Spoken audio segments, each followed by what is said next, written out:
Yeah, this week has been filled with, not just this week, like this year, basically, has been filled with a lot of controversies in the tech space. Now, from the end of last week to the beginning of this week, we saw something I've never seen in my short life. Or I've never really understood it. Maybe if it happened, maybe I didn't understand it when it happened, but a bank run happened. That was a very, very weird thing. So Silicon Valley Bank shut down. While something serious was also going on, a different debate was also going on the other side of tech internet. They are claiming Samsung is faking it with their 100 times zoom with pictures of the moon. So with Samsung, you can actually zoom into the moon and get a very, very, very nice picture with their 100 times camera. Someone accused Samsung of replacing the image with an existing image of the moon. But you should really check MKBHD and Mr. Who's the Boss videos explaining how that actually happened. But yeah, that's just the word of tech for you. And it's leading me to ask questions. So what is a photo? What does it mean to take a good photo? And if you take a photo and I'm looking ugly and all my pimples are coming out, is that really a good photo? Is it not your pimples? It's not my pimples. Look at you.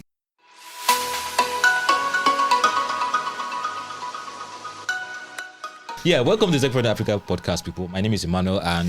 Yeah, I'm Bolu. I'm Oluwanifemi. Good. So what is a photo? If all your blemishes are showing, would you want to share it on Instagram and all of that? Yep. So that's the thing now. Yeah, you So yourself they give us original. what we want. Yeah, they give you what you want. Everybody's a liar. We're all fake. Or everybody Faked love lies. We If love everybody lies. love light, must you be a liar to me? I'll show you my pimples if I have. I mean, hey, I can see it now. stock price has to go up. Guys, she's now using it to sell market. Can you imagine? Can you imagine? It's fine. But yeah, today we're talking about serious stuff, right? And a little bit of sad stuff. And I would try and implore you guys not to look sad by talking about this. But Silicon Valley Bank collapsed. Then good news actually. The Nigerian federal government launched a $673 million fund. And Meta laid off again. Very, very weird. I'm beefing Zuckerberg now. I used to be a fan, but I'm beefing him now. And something else happened. Yes, we've been talking about why Combinator laid off. Yep. And they've ended their growth stage investment in startups. Then we've been talking about ChatGPT and illusion. And is anything real? Well, the illusion is about to get worse because if you thought ChatGPT was crazy, what just came out now is even crazier. So let's start with Silicon Valley Bank. Very, very dumbed down version, so we don't waste time because we were accused of dwelling too much on preamble the last time. But yeah, we're just trying to make sure that if this is the first time you're hearing about Silicon Valley Bank's collapse, what is it and why is it relevant to us as Africans? Silicon Valley Bank is a bank for startups. Okay. In the US, in California. Mm-hmm. You know, Silicon Valley is in California. Yeah. Right. And it failed. That's the word I would say. It failed. How?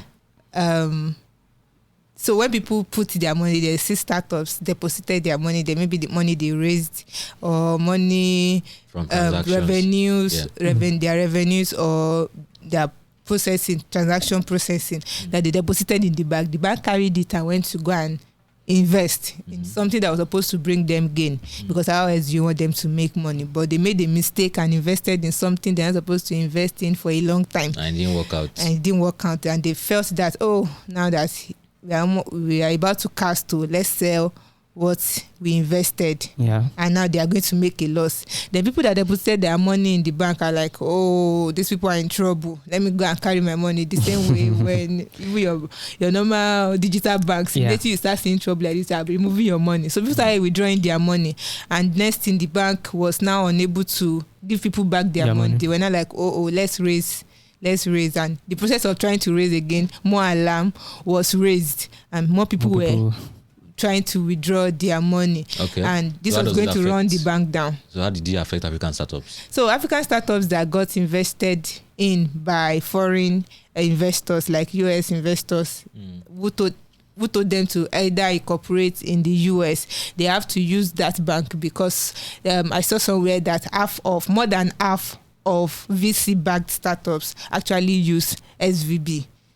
So many African startups that were invested in by US VCs have their money, either the money that was invested in them or their revenue in SVB. So some African startups like Cheaper Cash and One Pipe that we know of have their money in SVB.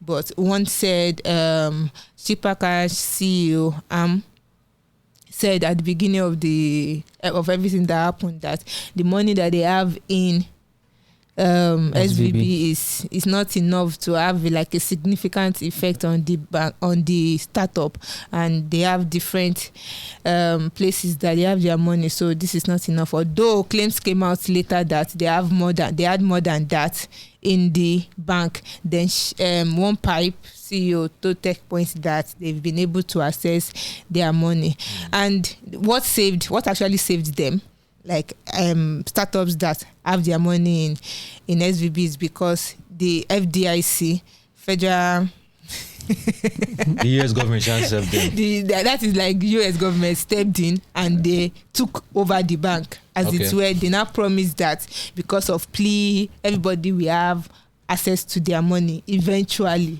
Yes. Okay, so let's not even draw too much on those details again. You can find the articles on Techpoint website, but two things I'm saying. Okay, we missed one. Signature Bank, a crypto bank, also collapsed. I made the whole thing, but it flew under the radar because it's not like as popular. But if you have a stable coin called USDC, not TO, C for cat, USDC, not T for T. So the company that issues USDC, Circle, had the money that the US dollar equivalent of that stable coin in Signature Bank. So Signature Bank also. Oof. Yeah. So nobody saved them. Well, yet to see if they're going to be saved. It's possible that I think they were saved. They were also in that circular. They were. Yeah, the people will get their money back. Good. So yeah, but I think the main issue now is there's a conversation about African startups' dependence on foreign investment. So right, you want to get into YC, you got to incorporate in Delaware, and if you're incorporating in Delaware, most investors, for safety reasons, I guess, tell you the money must be domiciled in the US, where it could be within easy reach. So the question now is there a way to remove this dependence? I mean, the Central Bank of Nigeria talked about launching an international finance center to help local companies bank in foreign currencies in Nigeria. But yeah, making it easier for companies to bank in local currencies, is that really the issue at hand? No, I don't think they're so. even promising that, I don't know how sincere they are, because as it were, you can't even pay for any foreign. You can't pay for Udemy course. You can't pay for anything with your Naira card. Yeah, and I don't think that's the real issue. I think the real issue is where is majority of the investments coming from. From foreign investors. Yeah, because it's who is giving. I'll do whatever the person tells me to do.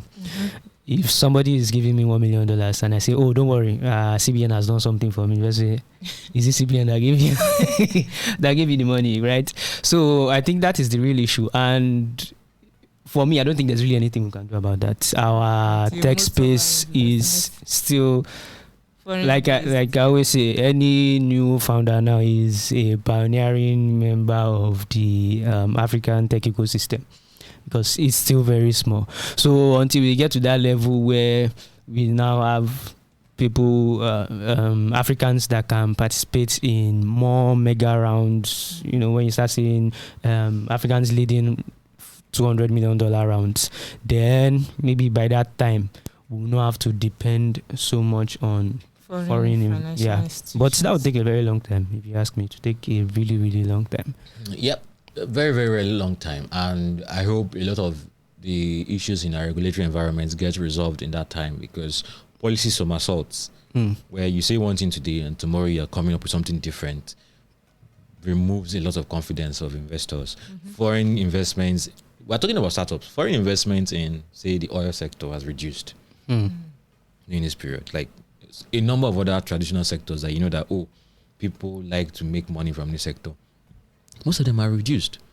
Wow. So that's like a very, very big issue for investors. Even if it's a Nigerian investor, for instance, yes, will he even want to keep his money in Nigeria, knowing the Inflation. policy somersaults that would happen. That's something. Right? That's another thing. There's Mauritiana Mauritius rather, Yeah. for crying out loud.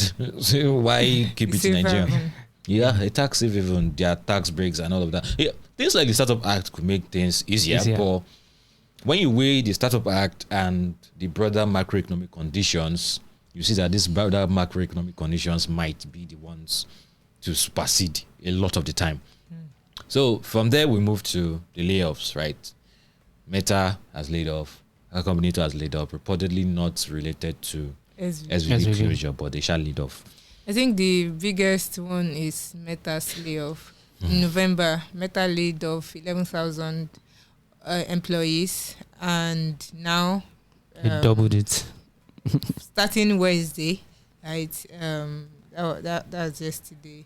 It will be laying off 11,000 employees again. And the interesting thing I found out was that Meta is now back to the number of employees he had in 2021. So he took it just less than 2 years to get To hire like over 21,000 people. employees, and now is letting them go, releasing them back into the world, as it were. And this consists mainly of HR and recruiters, collateral damage, and mid-management. So the plan is to, ironically, make people to enjoy working, right? Because, okay, say you have a lot of people to, say you are down here and this is upper management. You have to report to this one has to report to this, but now you are removing mid-management.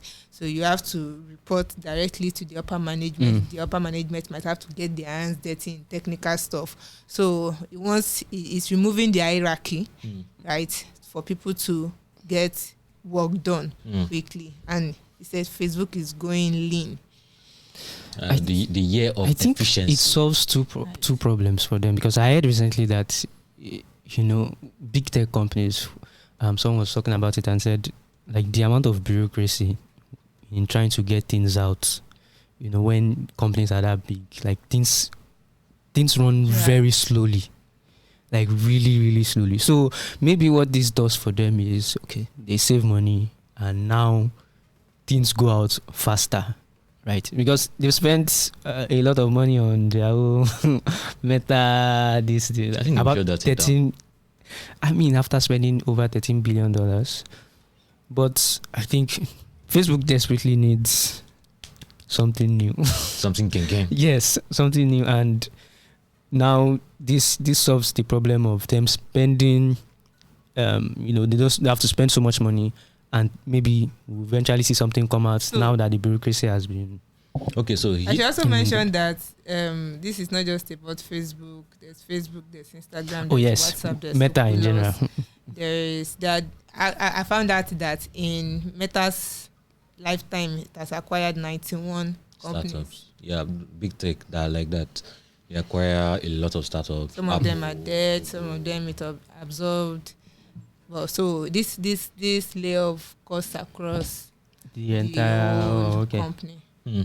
That makes sense, right? But what you just mentioned now about acquiring, I was talking with Dev yesterday. Was like Facebook's hiring ethos has been always look for the guy that's going to be the next Facebook and hire him. So you don't just relax and say, "Oh, you have raised it up. You have a monopoly, kind of." If you see any smart guy, hire him.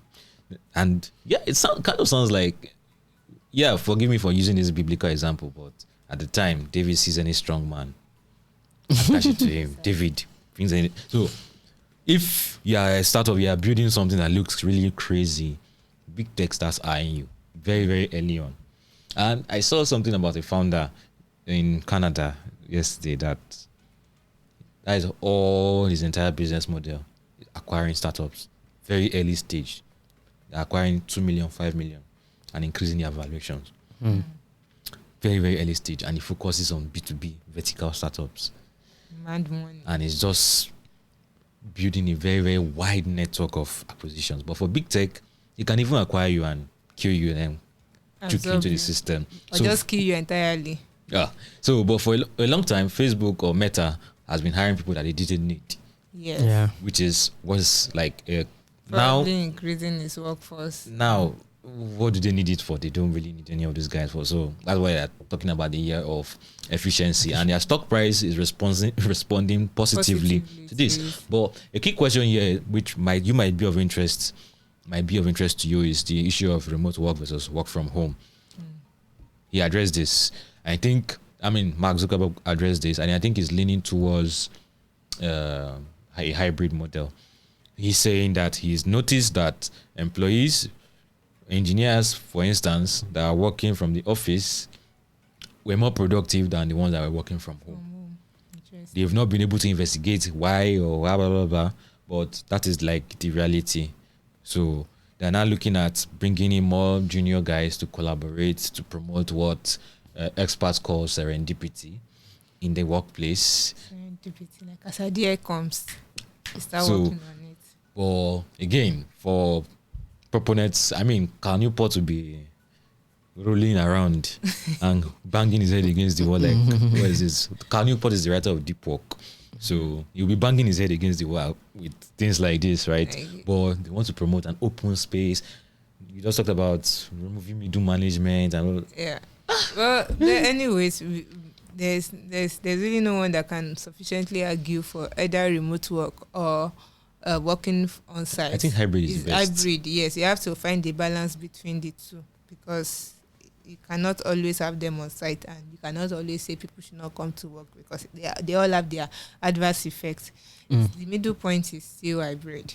Yeah, that works. So, the federal government has announced over $600 million. $672 million fund for tech startups. Now, that is the news. I don't think there's anything special about the news, but special about the news is that only 45 million of that is coming from Nigerian federal government. And that 45 million is loan from Bank of Industry. Yes, So the other is coming from African Development Bank, Jones from Sede the Development.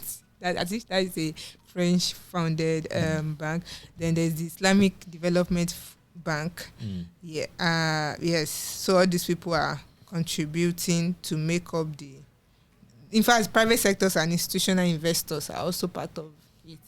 And they're contributing a lot more than the government. Yes, they are contributing $271 million. Private sector. Yes.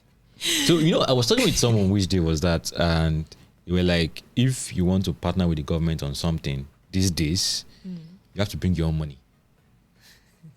Yes. Government will now support you. That is when they will now create enabling environment you have to carry that along. So you not carry them along. But what will now happen is you want to get a government contract to go and look for money. Then tell them, I have the money, I want to do this.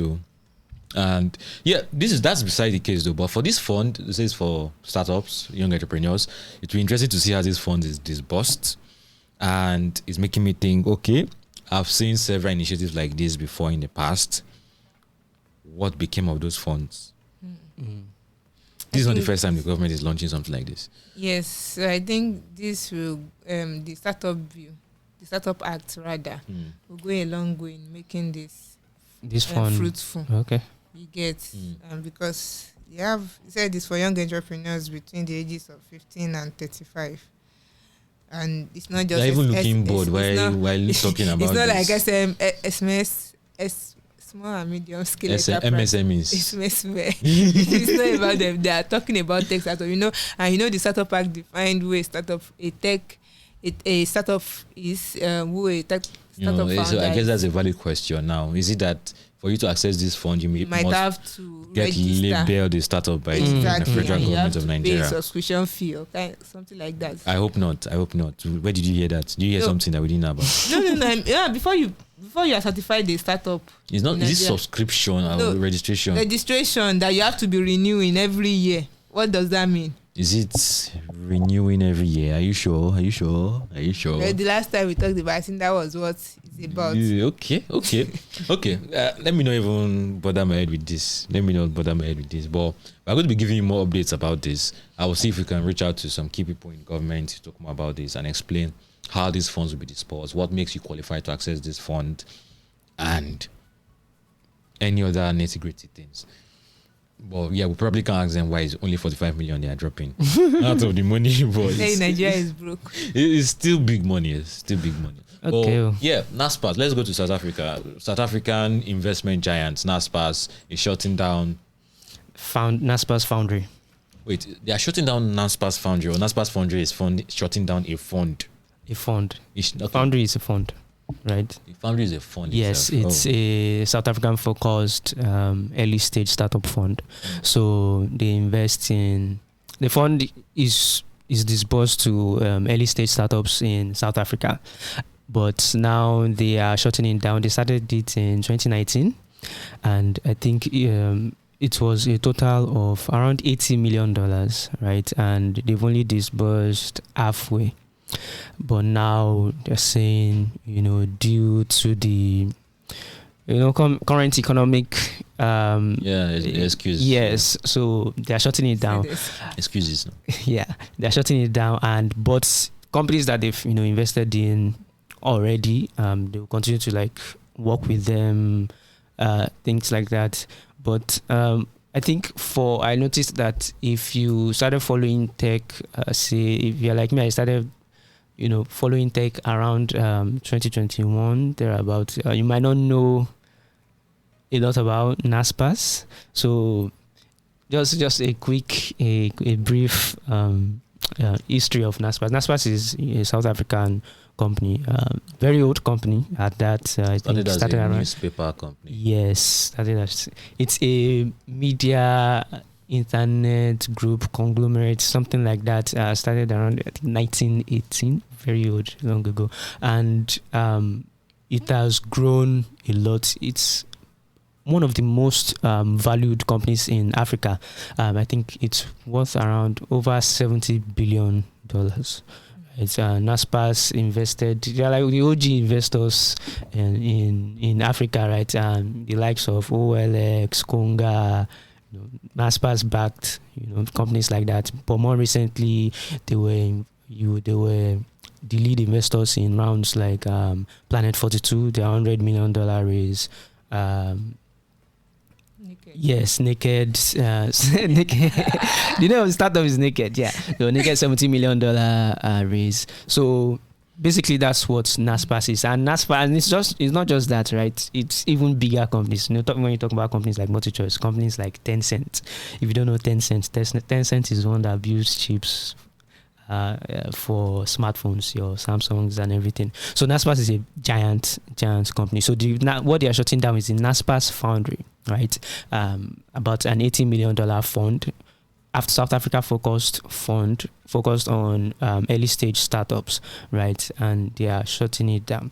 So like I said, they are shutting it down because of the current economic situation of things right now. So the implications of that is, if Naspers is doing this, I'm wondering who else is thinking about. Yes, who else is thinking about doing this? And if people are sharing the same mindset with Naspers, it may affect funding in Africa. And I'm saying Africa because Naspers, yes, is South Africa focused, but it may affect Africa because whatever is happening in South Africa, believe me, most other African countries probably have it worse, right? So VC funds are probably thinking about, okay, how do we cut costs? Yes, how do we cut costs? Like Combinator. Why Combinator recently laid off around 20%. Okay, right? So shutting down a fund is a lot more trickier than cutting costs, right? So, and it's making me wonder if there's a factor behind the VCs that is pushing them to shut down these funds. So funds raise money from people called limited partners, LPs. Now these LPs can be anybody. Okay. They are those behind the scenes. They are the ones backing these VC firms. So when you see a startup burning VC money, they're actually burning money of a pension fund. They're burning the money of a university endowment. They're burning the money of an HNI, a very, very wealthy person that's just, it could be anybody at all, right? It could be a non-profit. It could be a foundation that they raise this, that's VC firm raise this money from. Now, if these LPs are getting scared, could that lead to situations like this? If the pension funds are scared of the current startup markets, if the HNIs are scared of the current startup markets, if the non-profits or the foundations are scared of the current startup market, are they going to put pressure on the VCs to reduce investment, or is that a consideration? I'm not saying that is the case. It's possible. Is that a possibility? I think it's possible, and I also think what they will be pressuring them on might not just be to reduce investments, but to make sure that more investments are fruitful, right? Which now makes VCs now even put more pressure on startups. And on average, 9 out of 10 startups fail. But the idea for VC is that one startup cover for the loss of the other 9, which doesn't happen. Some VC funds never ever even make anything. So it's going to be like scrutiny will definitely increase before. So even at the end of the day, we might even see lower investments, because if scrutiny increases, it will be more difficult for you to convince VCs to invest in you, because if they are looking at nitty-gritty every single thing, right? Raising funds might now mean that you have to be doing something absolutely mind-blowing too. So I'm actually seeing this as it might even be a good thing, right? It might mean that you will not get away with joining blockchain and joining AI. Just and you raise 10 million. You created a while loop on JavaScript and you're telling people that you're using AI. Come on. So maybe we might now have people solving real problems on the continent, because money isn't that available anymore. So it might, people will now be on their toes, like, you have to really think of something. Okay, that makes a lot of sense. So now, talking about this, founders, VC firms pumping money into startups that probably have a mind-blowing idea. Okay. Now, what is mind-blowing is how much OpenAI has raised. Over $1 billion. And Microsoft pumped a lot of money too. Did you say over $1 billion? Was it not recently 10 billion? 10 billion? Yes. Okay. So far so good. We've heard that they've launched GPT-4. Yeah. Apparently, from the stories we are seeing, that $10 billion did not lose. No, it did not. It did not. If to make money. No, they're no longer a non-profit too. They transitioned so deadly that nobody knew. Around 2019. They did not tell us. They've transitioned. You didn't just see it. I mean, if someone gives you $10 billion, one of their Elon Musk has pulled out now. I didn't mention him, did I? Okay, so tell us about GPT-4. Is like the new thing OpenAI is rolling out now. So if you think GPT-3 was, I said GPT. If you think GPT-3 was mind blowing, I mean GPT-4 will absolutely, like, it will just fry your brain, right? So GPT-4 is the new. It's an upgraded version. Just think about it. Upgraded version of GPT 3.5, right? That's ChatGPT. Yes, ChatGPT. So what they did was GPT-4 is now a multimodal, right? Which means it doesn't just take, the thing with ChatGPT is that you type, tell me about this, that, and then it gives you like, make it funny, make it this, make it that. That was pretty impressive, right? So what you can now do with GPT-4 is that aside from text, you can even upload images. So say you upload an image of flour, eggs, and then it can tell you, with these things you've uploaded, you can actually make pancakes. You can make with bread. Flour. Yeah, pancake flour. I was thinking rose and no, flour. So it's and then you can now upload even more text, so around thousands of words, more than around 30,000 or so. Yeah, I heard you can generate novels now. Yes. So an interesting thing they did in one of the videos I saw was they told it, someone uploaded different articles, right? And then it said find overlapping themes between all these articles, right? Really, really long articles. And he did it. I mean, that's definitely mind-blowing. Definitely. This current you not go and review that article that say ChatGPT will not take your job. I mean, with GPT-4, it might now. Right? But, like thinking about the things it can do. People built out an entire. It coded an entire video game from scratch. Yeah. Entire websites from scratch. So, I mean, if fear for your job, but it will for you to access GPT-4, you need to upgrade. Yeah, you need to be on the plus on the pro version. I think $20 thereabouts. Not much. It's not much. Have you subscribed? Well. Yeah, so it's not much. No, for people who really have need for it. It's not that much, and it's really mind blowing what these things can do. So it's mind blowing, all well and good, but this is Techpoint Africa, and we're talking about Africa. What is Africa doing with all of this, right? So if you notice, when GPT-4 launched, we started seeing other startups launching their very, very super cool AI products based on GPT-4. Duolingo, for instance, they launched an AI tutor. And Hello Wale of Old School. So, Intercom, they launched a customer service assistant that you can chat with and you barely know if it's a human you're talking to. Hello, Temai. And all of them. And yeah, I'm saying like different companies, right? Building stuff based on GPT-4. So what's Africa doing with it? What are we doing? I mean, not just Wale and Old School. There's also Fundamates using WhatsApp to help students prepare for exam. Maybe this might be a good time to do something like that. But of course, this is me talking from the outside. I don't know the intricacies of actually building these things. Is it going to cost a lot of money? Because this is no longer a non-profit. So to make this API calls to GPT-4, I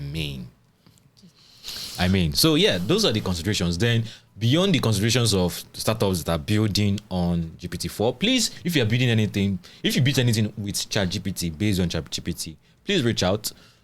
A company you're building anything based on GPT-4, also please reach out to us. We'd really, really love to talk to you. But beyond that, who is going to build our own GPT-4? For now, build our own GPT-3. For now, nobody. Who is going to build that? I mean, I can confidently say that. Like AI, what do they call them? Those roles. Machine learning engineers, ML engineers. So the issue with ML engineers. So I was talking with a founder, which did a few years ago, and it's a talent company, and it's like a company is asking for an ML engineer, a senior ML engineer. Where is he going to find that person in Nigeria? Now, for front end developers, for back end developers, there's a pipeline for that, right? But where is the pipeline for ML in Nigeria? You will be in the trenches for a long time. You have to spend a lot of time learning. And probably leave Nigeria. You most likely have to leave. By the time you are Nigeria. ready to really work. So, but is that feasible for a lot of people? You need to put food on the table. True. So the pipeline for front end, you just go and join a startup. Front end, back end, eventually. Now, cloud for some startups. But where is the pipeline for actual data scientists, not data scientists that I see some of the job roles? It is data analysis, I'm sorry. But actual data scientists, where is the pipeline? Where is the pipeline for ML engineers, right? Cloud engineers. For cloud engineers, where is the pipeline? I mean, cloud engineers, companies that need cloud engineers mostly need it at a certain stage. So where are those junior guys going to come? Initiatives like Old School are fine, great, but if you look at Old School's pipeline, there's really nothing much about ML going on there, right? Who are the people that are doing the pipeline for things like computer vision? Because, yeah, those are the considerations. Yeah, there's a lot that we still have a long way to go. We still have a long way to go, but the production team, they're telling us, you have tried, you have done well. But yeah, thank you so much for joining us on this podcast today and for staying to the end. I hope you found these conversations interesting. If you have any thoughts about AI, and if we've been yarning dust about ChatGPT-4, if we've been yarning dust about AI in Africa and you think there's a lot more going on, please, we're ready to come and eat our awards in the next podcast and tell you we're sorry. if you can show me anybody that's building anything remotely close to OpenAI, I'm going to let me not dare myself. Okay. Wait. What can I dare myself with? I'm going to eat red hot rodo. Don't. On the podcast. Yes. What is You eat it with me? No. Okay, so this is perfect time to remind you about the Lagos Startup Expo. Go to lagosstartupexpo.com and book your exhibition stand, and also register. Then all our newsletters, you're seeing a lot of these conversations happening in a very, very, very refined and thoughtful manner. The workaholic Nifemi talked a lot about these layoff issues, SVB closure. What does it mean for you? Is this a good time to even get into tech? Those are the questions that we're already asking on the workaholic. And fintech today, when funds are shutting down and all of that, what's the conversation behind it that we need to know about? Then if you just want to get a roundup of all the things that are happening in the tech space on a daily basis, just 5 minutes roundup, and you are just made smarter about everything that's happening in the African tech space, and even the global stuff that could be relevant to you. Please subscribe to Techpoint Digest. We'll be dropping down the links in the description. And please, if you're watching this on YouTube, like, subscribe, and share with your friends, well-wishers, and enemies. Then, yeah, you're watching this on Instagram, watching this on, where else again did they watch videos? Oh, TikTok and Twitter. Oh, no. And LinkedIn, right? Please share with your friends and family. So, for our audio lovers, please, where can they find us? Okay, you can find us on Google Podcast, Apple Podcast, Spotify, iHeartRadio, and anywhere else you get your podcast. All right, people. See you in the next one. Bye.